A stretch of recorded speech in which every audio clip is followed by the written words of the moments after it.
Judge, Congresswoman, says that the sanctuary city policies can go on. Do you think that this will stand on appeal?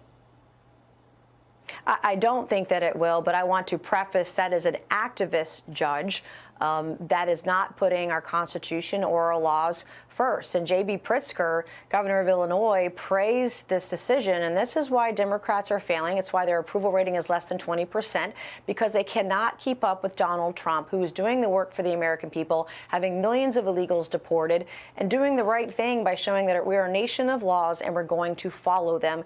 And I hope that we can replace these judges sooner rather than later. These people have to be impeached.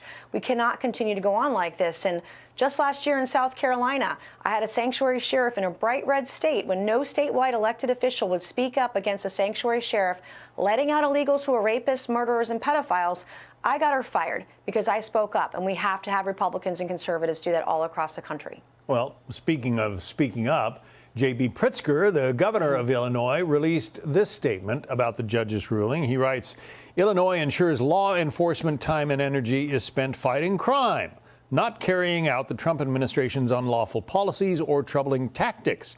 What Illinois will not do is participate in the Trump administration's violations of the law and abuses of power." Take that one on, Congresswoman. Violations of the law? Well, I can think of nothing more hypocritical. Donald Trump is enforcing the law. Donald Trump is getting criminal illegals off the streets of every state in the country and deporting them back to their home countries. He's actually enforcing the law and keeping our communities safer, and that's why J.B. Pritzker is no Donald Trump, and he will never be president. I want to put up a graphic that shows just in New York City how many detainers have been issued by Immigrations and Customs Enforcement. 9,472 during the entire Biden administration.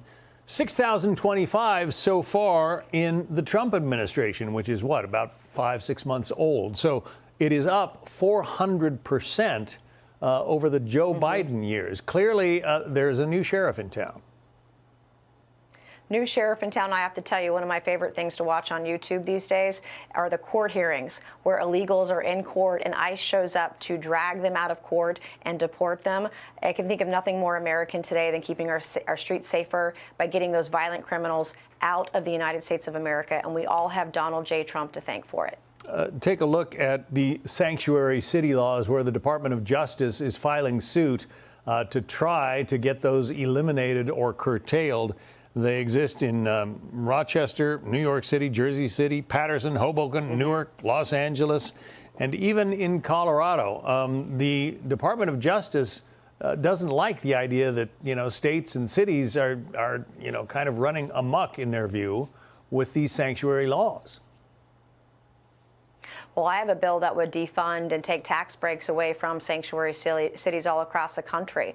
And again, I come from a red state. We had a sanctuary sheriff that went rogue last year, and I was the only top Republican calling it out. And I got her unelected and got her fired from that job in a very blue county that Kamala won.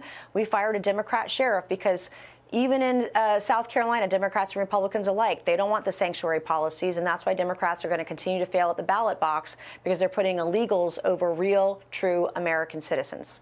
Talking about the ballot box, let's talk about your political future. Here is a headline from the New Hampshire Union Leader. It says, in the first New Hampshire appearance, Nancy Mace all but confirms